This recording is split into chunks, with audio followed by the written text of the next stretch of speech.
Tulamuseeko alaba KTV olunaku lwaleero nga 25 omwezi guno ogusooka mu 2017 nga bulijjo ndi muzzukulu wa Maziira Raymond Kazibwe ndi muzzukulu wa Maziira Ebulimu. Ndoza lunaku lwankya bw'oba ng'ondaba lwakusatu ekiro kino tulewo olunaku lumu si lwankya NRM ejaguza okutufuga emyaka 31 bw'oba ng'ondaba ku lwakuna nga tugize embuzi lwaleero ebikujjuko biri Masindi simanyi kitali kyabeera mu Kampala. Balamusaka abava okukola mugenda bugenzi nsangu ekitiibwa omuntu akola era nga yegamba tokola mulimu gumu ogumu bagugobako kola n'omulala. Namusaka abantu abenjawulo naye mbagamba nti okwosa enkya Lwokutaano wano ku CFC ewa Musumba Kiganda tulinawo okusaba okuyita mu kiro. Okusaba okwo bajja kutulako ebibamba ebyakusiba jangu oyitewo kinnyo okuyingira mu mwaka fine wali yenna kivubo naye ku guno jangu bagobeko ebyasigalako bagobako luno ate ne bakuwa oluusi ne counseling. Musumba Kiganda akuyise jangu akusabire naye ngenda kubeerayo na buli Mande tulina okusaba okuyita mu kutula enjegere ezikwate tuzikujjako nazo teeza nti ffe wano tuba ne buffet ey'okusaba tukozemu omulimu. Kale kijja omanye program tukwata ku nsonga z'amateeka. Obuziridde olwaleero nga Besigye agala kukola defiance ne ku kooti. Besigye agamba tagenda kudda mu kooti ey'omulamuzi asooka e Nakawa olw'okuba nti bamuyita okujja mu kooti ate nga state terina bujulizi naga banaaba bufunye ajja kudda mu kooti. Kyenkimanyi nti kino kimenya amateeka okugana okujja mu kooti ze mu ndabe yange gy'anaamalira nga mweza buto kibakumpi okuyingira kooti. Nakwaleero bayina etegereza kusase kakiiko ka parliament kano kusase akanoonyereza ku mivuyo akanoonyereza essaawa zino ku bantu abaweebwa handshake ya president okubeebaza babaddemu bonna aba URA. Kinyumidde nti ne yali minisita Byandaala yimpadde babuuza abantu bano lwaki bali akasenteko omuwa omusolo. Olunaku lw'eggulo Mulago bagitwala mu kooti olw'okuba nti bazaalisa omukyala Balongo omu mbu n'abuuka mbu ne bamuziika tebagambye mama wa mwana batwala mu kooti olwaniza eddembe ly'obuntu tumalidde nga bagambye mama wa mwana bamuwa obukadde 85 naye n'agamba tamatidde kuba tezizaawo bulamu gw'omusango singa nze mbadde ngulimu mpulira nti gulina kukomaawo. Ssekikubo mubaka wa Remiyaga ono Ssekikubo gye yali akalulu k'ewangula bali bakawakanya Nkalubo bagenza okugenderanga misango bagigobye ne bagamba nti gyayiseemu mu budde. Nono DPC Kitha Mutumwesigye yakuba munnamawulire wa WBS ka TV yavaawo oyo naye yakomyewo mu kooti ya kusalawo D lwenawo ensalawo yaayo kweyo. Kale bibigenda maaso mu makooti ag'enjawulo enzijja nku updates naye n'obigoberera. Kati tubuuza kabuuzo naye omuntu bw'abanga talina puliida asobola okugenda mu kooti bino bikwatako amu temulasanza puliida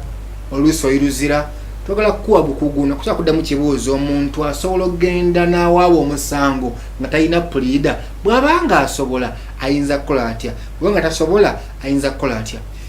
Era omuntu gwendeese mukulu mu ggwanga lino mulwanirizi wa ddembe lya buntu yasoma ebyobusuubuzi abiinamu ne masters n'amateeka yagasoma n'asoma y'amawulire akuli ekitongole bakiyita HURIDA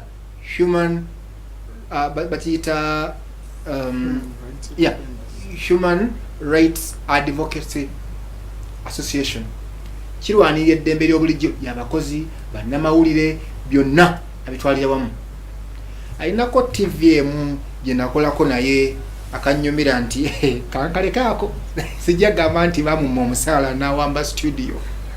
lwanirizi w'eddembe ly'obuntu basebo ne banyabo mukire twanirize mukulu wange Gideon Tugume. Gideon bitambulira butya? Tubaddeyo office egamba ki? Office ebaddeyo tebadde embi tubaza Mukama tubaddeyo nga bw'obiraba omanyi bwetambula nina abantu bange omanyi siita abantu kujja kundaba naye tebajja okundaba sibagoba ekituufu bajja n'okulukana ne bandaba amba mpula ku radio Kingdom Radio ku makya ssaawa 2 kitundu abantu abintu okuweereza olusinga bannemeddewo obungi sebo bonyambiddeko kankwabaze mu lwatu sebo bonyambiddeko okumaliriza galleria byamu kubatulaba wano era ndowooza ko babuuzizaako basebo ne banyebo gye baweereza emwami tugume bitambula bulungi tugezaako egamba ti Hurida gyeri tugezaako kuyamba abantu naffe ne tweyamba kubanga Hurida Human Rights Defenders Association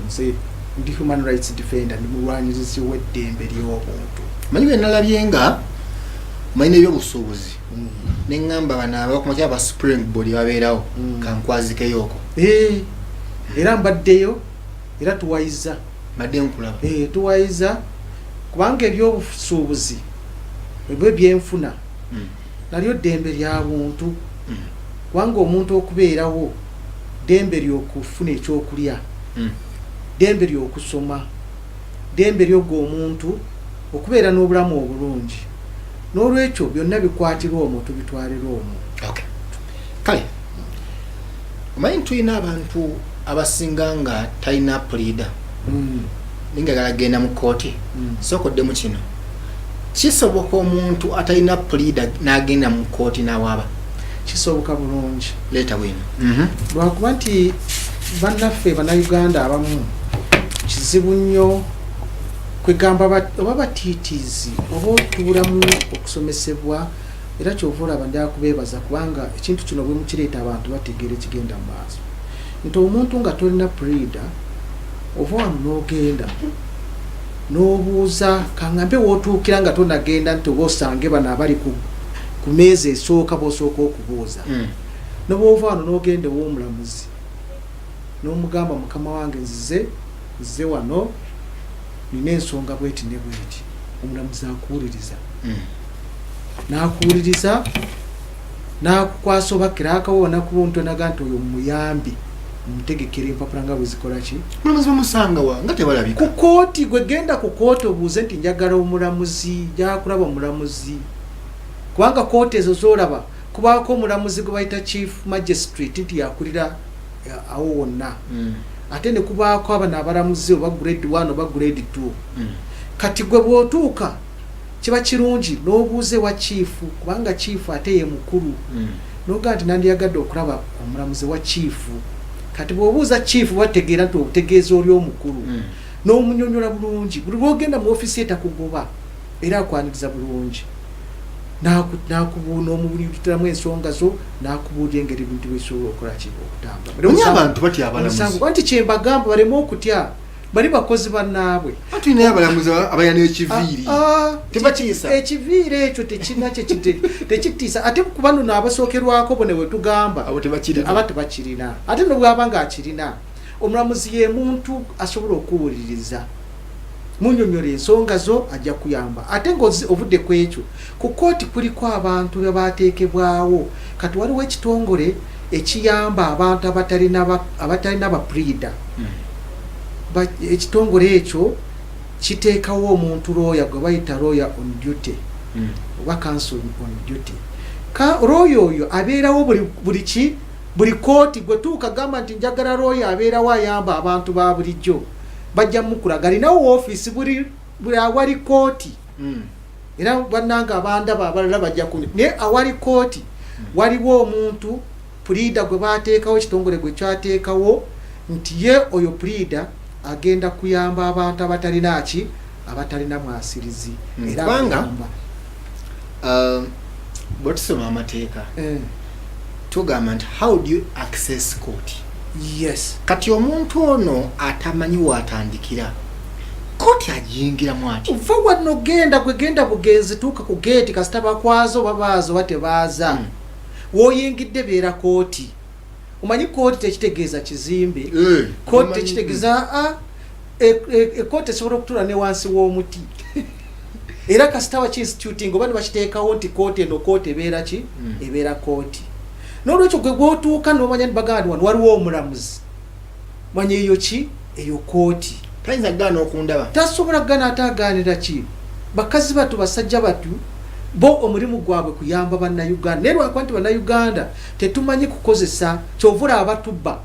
n'otuuka wali n'atamanyi bya kooti naye n'akubbira awo n'afuuka bulooka jangu kulaga omulamuzi jangu okukolera kino jangu okukolera kiri n'ogenda lwakuba nti enkola eno oluusi bw'otuuka oyinza okusanga ng'omulamuzi ali bize ali mu misango ate obutagumiikiriza bannayuganda tetugumiikiriza n'oyagala ate okugenda ki mangu naye bw'ogumiikiriza omulaba obudde bubeerawo nibagamba onaagala kukulaba era n'okola ki n'omulaba n'omunyonyola looyo omulala mubagambye nti wabaawo pulida ayamba ki ayamba abantu waliwo ate n'omulala atuukirwako akasenga katuukirwako ke bayita reception kooti zaateekawo kati abantu abaaniriza abantu n'akubuuza buzibu ki bwe bw'otuuka n'otuuka wasookerwa mubuuze nina obuzibu ate bw'oba obuuza omanye empisa kintu kikulu ofukamira si kufukamira tofukamira naye mpola mpola maama nyabo osibye otano nyabo oba osibye otano sebo badde nsaba kunyambako naye si byakuva eno n'otandikirawo gundi ze nina ebizibu byange badde nsaba onkole gundi ate nga bakukola kwewaki njagala tusiga ekifaananyi ogambye awasookerwa njagala tugese high court ya wano mu Kampala waggulu wa State Square olengera wosookerawo otyawo awo bakyekingirawo bantu amazima si kyangu kyakumanya reception kuba newootuukirawo watyawo ku madaala waliwo kantini za high court wano waggulu n'ogenda ku madaala library wa omuntu ategeerawo atya bw'otuuka bw'oti nga bakamala okukwaza n'omupoliisi akwazizza wali mubuuze taata owekitiibwa badde nkubuuza reception oba wasookerwa wali ludda wa totya kubuuza okubaza tali agenda kusiba nti wabuuziza buuza wensookera yewa owa poliisi ajja kulagirira genda wali bwoti ne bwoti mu lulimi lwonna lwokola ki lwowulira kubanga anti kakati olulimi ennimi zaffe Oluganda baluwulira Oluzungu baluwulira Oluswayiri luwulirwa n'obwoyogera Olunyankole oba Olukyoli era wabulawo omuntu akola ki ategeera olulimi lwo n'osobola okugenda ne bakulaga woogenda bw'otuuka gamba nsabadde nsaba nfune looya asobola okunyambako oba nina ekizibu bwekiti ne bwekiti ono ali wali gw'ogenda okusanga genda kugamba nti bwekiti ne bwekiti kijja kukola bwekiti ekyokulabirako buno obusanga obutono manja 5,000 kakadde bukadde bubiri gye bayita small claims obwo tebwetaagisa naawe okugenda kusooka kunoonya looya kubanga ojja kujja ewange oŋŋambe nti njagala onkolere ku nsonga okugenda okubanja $5,000,000 nze nkugambye nti yandi kakati neetaageza okufayiringa neetaageza okukola ki okiraba okukakana nga akakadde kakoze eki kagenze kugulirawo fayiro 200 ate nga profession yange nange nina okulya nagwe nikola ki naye nse nkugamba gwe omuntu wa bulijjo abanja obusente butono va ono genda ku kooti bagambye bw'otuuka wasookerwa gamba nti nina gwe mmanja obusente bwange 10,000, 20,000 bukadde bubiri kutuuka ku bukadde nga 5 butasuka $1,010,000 bagambye nti badde nsaba njagala omuntu ono ngezezaako ne musaba obusente bwange n'akola ki n'atabumpa bajja kugirayo empapula ze bayita summons ez'okuyita omuntu oyo empapula ezo omuntu oyo wa kooti awatali kuwaayo ssente tewali ssente z'okola ki z'owaayo naye abantu lwakuba nti tumanye bw'otuuka wali bakuwa olupapula olwo nibamala mpozi ssente gy'osobola okuwaayo gamba nti tukolemu kakopi photocopy eya ikooti ya 10,000 okay nedda siringi nga 5 oba siringi 2,000 nobweza kuba siringi oba nti obukadde 10 Supreme Court kale ekyo kiyinza okuba kirala kubanga oba ogenze walala naye wali wenkugambidde kakati gwe genda bajja kugenda bakugiremu kopi bagijuze bulungi byogera amanya g'omuntu g'obanja abeera ludda wa essimu ye oluusi n'okumukubira basooka ne bamukubira nako ukitegedde omuntu nabanga akoze eki program ekijjomanyi nze Raymond kitokazibwe